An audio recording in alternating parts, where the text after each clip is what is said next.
Welcome back. Today we are going to do just like we did yesterday, plug in a value for x into some, this time, inequalities. So an inequality happens when we put something other than an equal sign into an equation.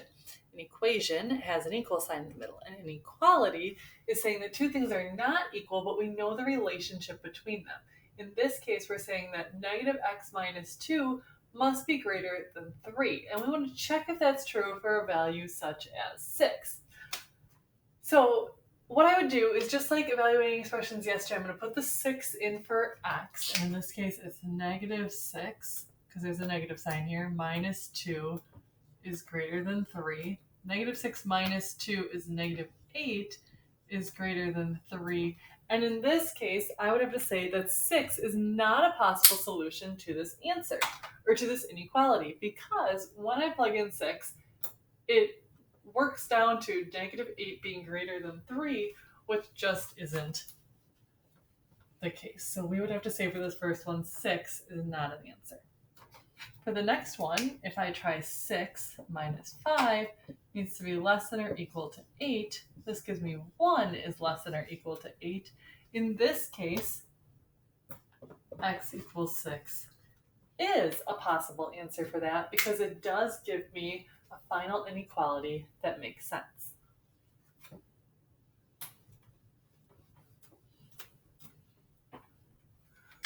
Up over here, if I try again, negative 6 plus 4 is less than 2. Negative 6 plus 4 is negative 2.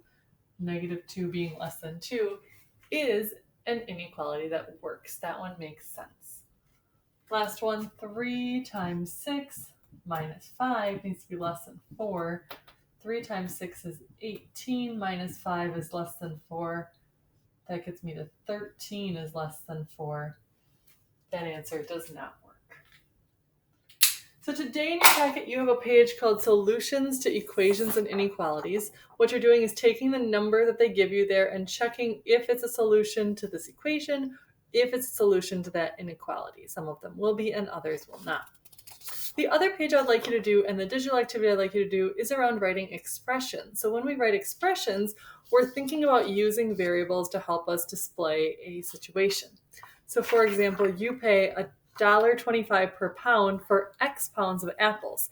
If I suddenly say, okay, you bought 5 pounds of apples, you could have a simple equation of 1.25x that you could plug that number into and evaluate the expression for the number that you've been given.